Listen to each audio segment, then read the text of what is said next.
So we have about 40 minutes left, so I thought I really wanted to be open and interactive. If any of you have any comments or questions that you want answered, this will be the perfect time. I have a question. You know, most people, and it's my opinion, is that most people carry their spirituality within them. And they go through their daily life doing whatever it is that they consider to be spiritual. Yet you seem to espouse a fairly egocentric way. And so I would like to know, what does it take to be an adherent to this philosophy? Is it really required that you remain insular and be disassociated from other people? And I ask this in part because of our experience with Jason, who, as you said in your story, broke away from their family. And so this disassociation a requirement? Thank you for your question, first of all. It's really good because we do want to answer the question that is on your heart, because that's what I'm here for. And well, I feel that this pathway, if it is a pathway that requires us to break off from people, then that isn't a pathway that we are pursuing. Because what we are pursuing is ultimately a pathway that enables us to feel very, very connected and not to break off, not to have any kind of disconnection of any sort with our human fellows. Not only family, but everybody else as well. And the truth is, there isn't really a big distinction between people who have a very special relationship with us versus the other 6 billion people walking this planet Earth. It is our attitude toward them, needs to be this consistent attitude of very loving and very giving and very open to each and every one of them. And that is what this path is leading to. It is not a pathway that's leading us to be closed off and turn away or exclude anyone. It's actually a pathway that we say we need to include everybody, but not just a very special few, but it's everybody equally into our minds and into our lives and into our hearts, so that we actually bring forgiveness to whomever we meet, and we bring this unconditional love that is equal to everyone we meet.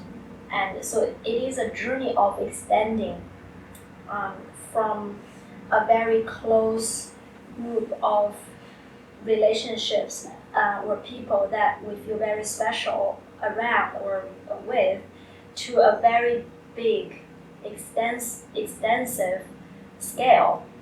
And that takes a lot of training, because our minds are not designed to look at everybody in that way. We actually, in this world, we judge people and put them in different boxes and different categories. There are people that are our families and we love, and we know they love me and approve of me. And there are people who are just simply irrelevant to me. I don't care about them. Or there are other people that I probably don't like for whatever reason, because they have conflicting interests. What they're doing gonna be harmful for my interests. So it's like, this is the kind of way that human beings live in this planet Earth. Is there are different relationships. There are love relationships and hate relationships, and love relationships and hate relationships coexisting in their lives. And we don't know that actually this is causing us a lot of suffering and pain, to actually allow this kind of hate relationships in our lives. So this focus of this work is a total forgiveness, which means that we want to transcend all the relationships that is not based on unconditional love. And what are these relationships? All the relationships are not based on unconditional love. Relationships that are hateful are not based on conditional love. Relationships that are special are not based on unconditional love either, because they are conditional and they are special.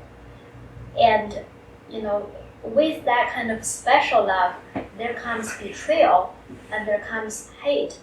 Underneath it, there can be a turn of that love. That love can end by you don't meet my expectations.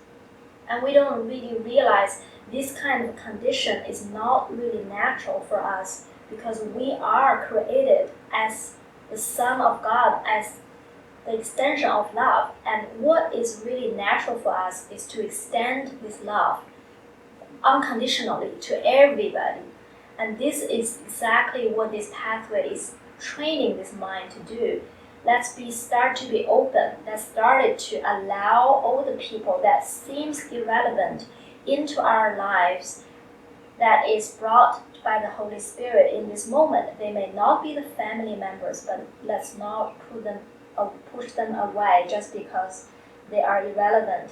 No, allow them to come in, because they are also bring up opportunities for healing, for us to actually watch how we put them in boxes and categories and how we judge them.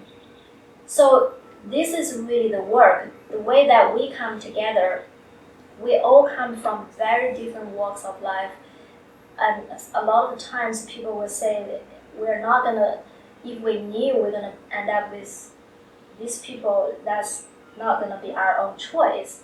But we didn't come together for any other reason but to heal our mind and heal all the causes of the pain and suffering, So that's the only reason we come together, and that's the only reason that we sometimes need to walk away from our old life for a period, because this is the most supportive for the mind to open up. Like I said a little earlier, the mind is in fear, is in tremendous amount of fear. And in this planet Earth, the way that we think about our lives, the way we think about ourselves, the way we think about other people, is based on a very fearful mechanism. It's based on a very fearful thought system. And we're used to attack thoughts, we're used to judgment. And it's very, very scary. For us to actually transcend that and to open up and allow that to be exposed is extremely fearful. And the reason that we come together, Holy Spirit guides a small group of people to come together, is because that is the most supportive for this group to actually dare to take the turn and to open their minds up to each other.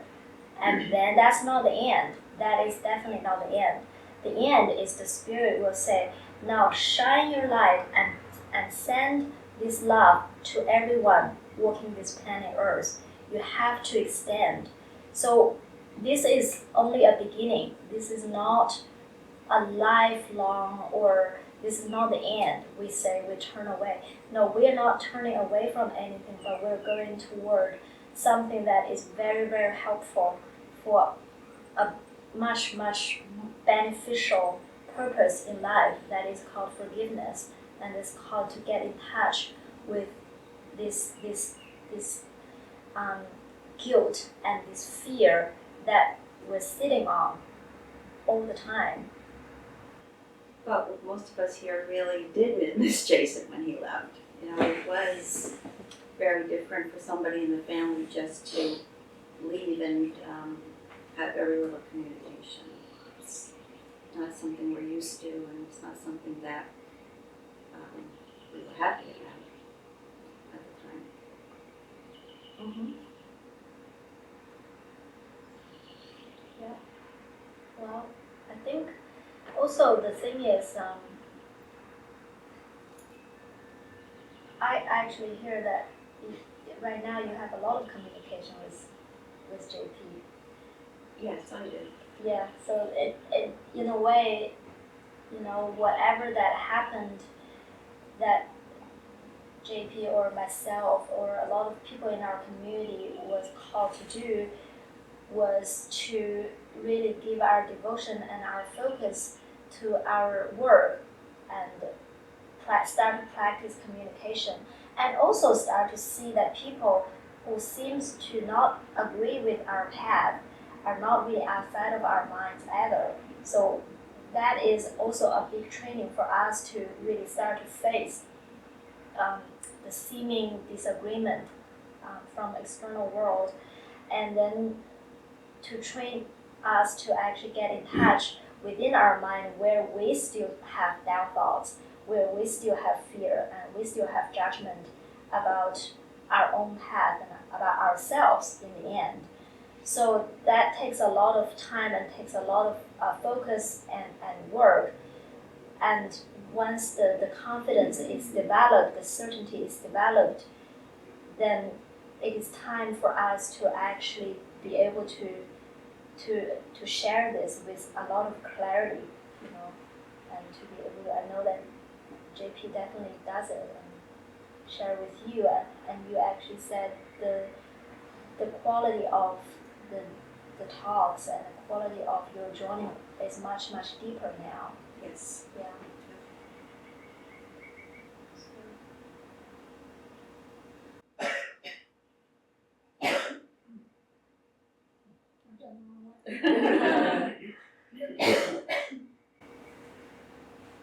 Bob Dylan has a quote that says, "I know my song well before I start singing," and I think that's kind of like like what you're saying. You have to really know what you want to say before you start saying it. Yeah. I don't know. I just think about that quote. Yeah, we all need to be convinced because nobody of us actually brought up in a way that is familiar to or is similar to what we're doing right now. It's very, very different. It's a total change of direction for our life. So when we came together, it was, it takes a lot of mind energy for us to open up to each other, to build this trust with each other and build trust with the way that we allow the Holy Spirit to guide our lives, and to open up communication, to start to really see the world as not outside of us. Then, then we started to learn how to communicate with our old family and friends who, will have a lot of questions. Those are the same questions we have that we got to be able to answer ourselves with experience.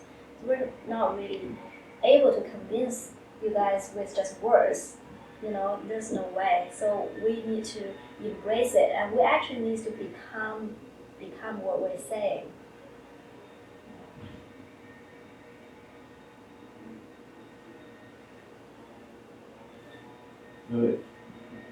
This work, it's called A Course in Miracles, and we don't always stop and think about what's a miracle. But a miracle is when two people share an experience that undoes this feeling of separation between us, that reminds us that we are the same. And so we can't do that by ourselves. We have to do that with someone. And we learn to rely on guidance to bring us, or to recognize that whoever we are meeting is the right person to practice with at the right time. And so our families, just like in the conventional sense, our families are raising our children to take on more and more responsibility as they become older, and to be able to then teach other children. We are learning as miracle workers in training how to undo these walls and to be loving together with whoever's there. And sometimes that's our familiar community, but it might involve a travel, it might involve meeting new people. Martha was talking to me a little bit at the break. She said to with transcendental meditation or probably other meditation pathways are exactly like from where we are at and leap into the big vast truth or experience there, just like leap.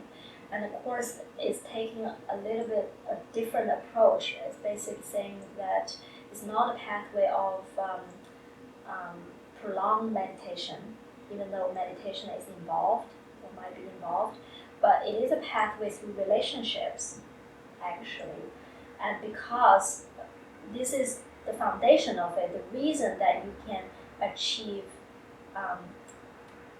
this state of oneness or knowing God through relationships is because the relationships the friends or families or anyone that you're having relationship with are not outside of you in truth. So it's through bridging the gap of feeling the separation and through forgiving the thoughts that you put onto this person, this is how the healing is achieved. This is how the oneness, the state of oneness is realized. So this forgiveness and through relationships is actually an extremely deep pathway toward God. So in a way that there is no way that we can turn away from people because we need people. We need relationships, and we need the relationships that is given for us, that we're ready for. And I can say for myself, family relationships are probably the last one that I'm ready for to face with no judgments and no thoughts, no attack thoughts, no conditions, But that is inevitably something everybody has to face, regardless. We cannot bypass the family relationships either. Nothing can be bypassed. Everything has to be looked at and welcomed. So, sorry. I think I missed something. Well, what is the miracle? This is, of course, in miracles. What is the miracle? Miracles that's being solved. Yeah, the miracle is a change of perception. In the end, miracle is a change of perception. We say the miracle is when ancient hatred becomes present love. So miracle is a total change and shift of the state of mind we're in. And it may sound as something that is not mighty or not significant, but we don't realize the shift of perception and change of mind is everything. Because the ancient hatred or the judgment, the attack thoughts that we're holding toward a brother is causing ourselves pain and suffering and sickness and the belief in death and everything. That is what is causing us all this trouble in this life. Is our own choice of holding on to attack thoughts and judgments toward a brother.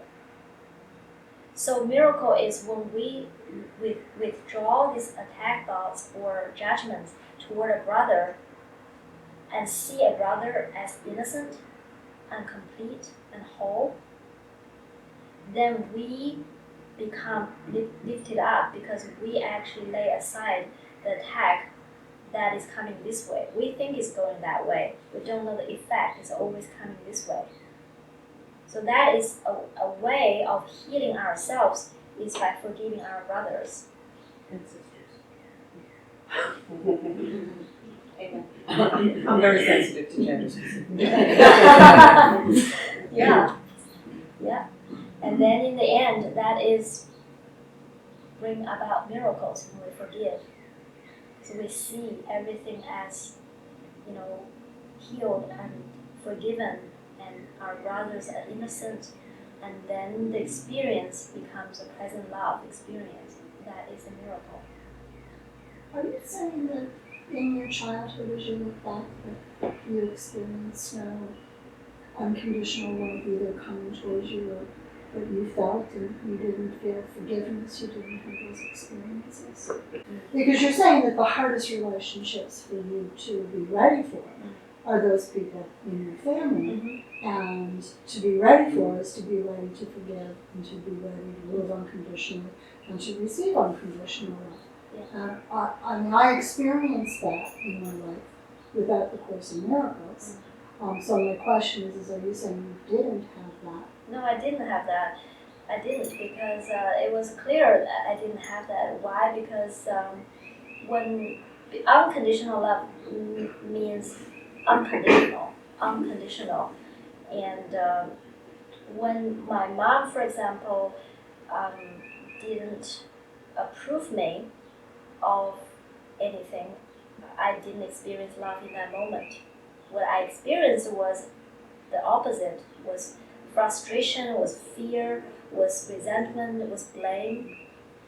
I didn't have love in that moment. I need healing to actually sit with the seeming disapproval and attack and be radiating love in that moment. So along Martha's earlier question, the lines of Martha's earlier question, is it necessary to have suffering to do this? Do you think most people in the Course have had pasts that have been isolating and painful and unforgiving, etc.?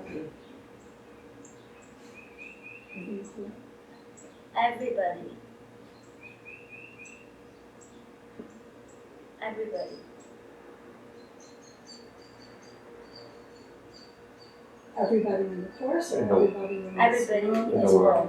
In this world. Yes, Oh, that's a step up. that is the truth. Yeah. Because anybody who even believes that there is an external world that is separate from themselves is attacking.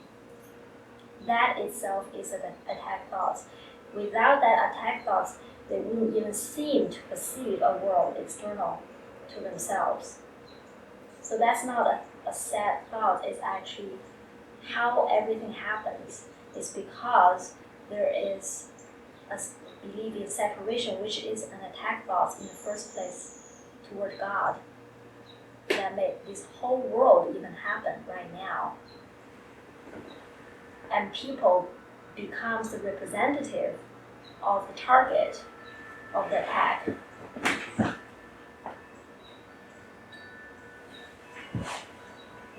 Is that your interpretation, or is that part of the code as set down by Helen Shepherd? This is the experience. I cannot really talk about other people's interpretation with conviction. You know, that's exactly why. No, I'm asking you, is this from The world is not real, it's in the book. So it is? Yeah. So it's part of the doctrine. It is part of the yeah. Okay, can you review that factor again, or that principle? So you have the self, and you kind of lost me on this whole thing, Well, A Course in Miracles believe that this world is a projection from this idea that we're separate from God. So, but in truth, we are not really separate from God. But the belief of it, and because we are still part of God, so we are we are creative. We're creative powers because we're part of God. So anything we believe in, we actually make up in our experience. And this whole world actually was made up as coming from this belief in separating from God. So what happened is this mind that is so powerful project out a world that has 6 billion people walking on this planet Earth and all separate and have separate minds and separate thoughts and separate self-interests. And then that is completely pushed out of awareness, that is completely pushed into the unconscious mind. So I don't really think that I'm separate from God. I definitely don't know or think that I projected out this planet Earth. That is completely pushed out of awareness. But what is conscious and what is true for everyone is there is a sense of dissatisfaction. No matter what they achieve in this world, there is a sense of something is wrong, and there is a sense of something needs healing. There is something that is not complete, and that is something that is not whole. And from that feeling, again, the reason is projected onto the world, that the solution is projected onto the world. Yes, we feel lack, we feel incomplete because we don't have enough money. Let's find the solution by accumulating more money.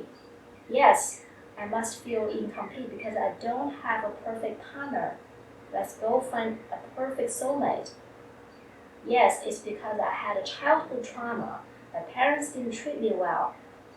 I need to find healing in that. Or yes, because I have some kind of disease right now. I don't have perfect health. That's why. We give reasons to this unanswered question, and we give a made-up answer in this world. And all our lives are spent in trying to make completion in these forms. And every time we achieve that, we still feel the same kind of emptiness. Then we create another goal. And the goal will be achieved at some point, then you create another goal. That is how human life is. We wouldn't be seeking anything if we don't feel there is something wrong in the first place. If there is no attack thoughts that's held in the mind, we wouldn't even start this loop of seeking of anything. So that is what A Course in Miracles is basically saying, but A Course in Miracles is also saying universal theology is not possible because it's a theology, meaning it is theory. It is a summary of the truth, and the truth cannot be described in words. So it's the best case scenario that we put it and summarize it in sentences and in words. But don't allow that to be your goal. Allow your experience to be your goal. Because there is no universal theology, but there is universal experience. Meaning that all the religions and all the pathways to oneness and to God are pointing to this universal experience. This universal experience is that there is no world outside. What we perceive outside is inside. There is no in and out. We are one with everything. That is the universal experience we're going for. And that is achieved through forgiveness and through forgiving in relationships. Do you have personal relationships amongst yourselves in terms of special relationships? Do people get married? Do people have children? Yeah, we have that marriage or intimate relationships. When that comes up, that is all to be supported. That is all just to be facilitated. Even though we know that special love, that is probably still feeling very special and is not unconditional or anything, but we're not here to judge or to basically saying you need to achieve the final goal and anything intermediary is wrong.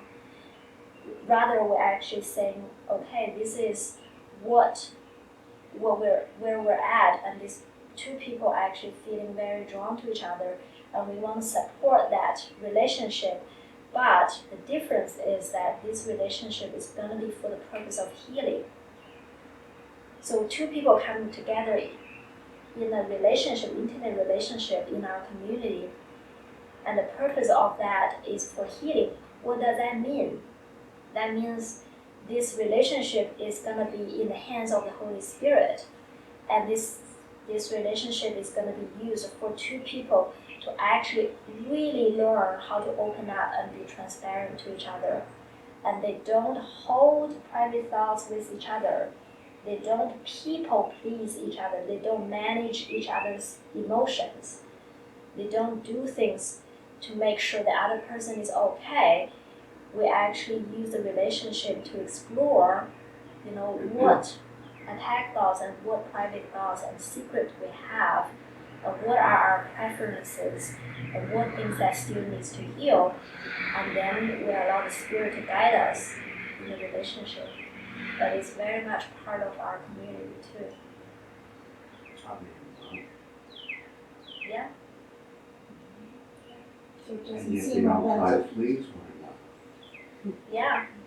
They learn how not to. That's a miracle. Yeah. Mm. Yeah. So supportive things like compliments or like building up the other person, that doesn't exist? Or is Well, not, it's really about where it's coming from.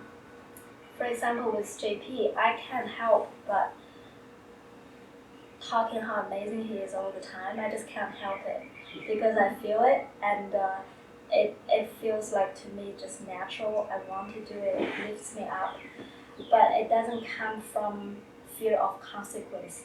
I don't talk him about because I'm afraid if I don't, he will be upset, or if I don't, he would be thinking of me a certain way, or I better make sure he's happy so that I don't feel too bad. That needs to be washed away. That is still allowed, but we just have to be more aware of where we're coming from when we're doing things.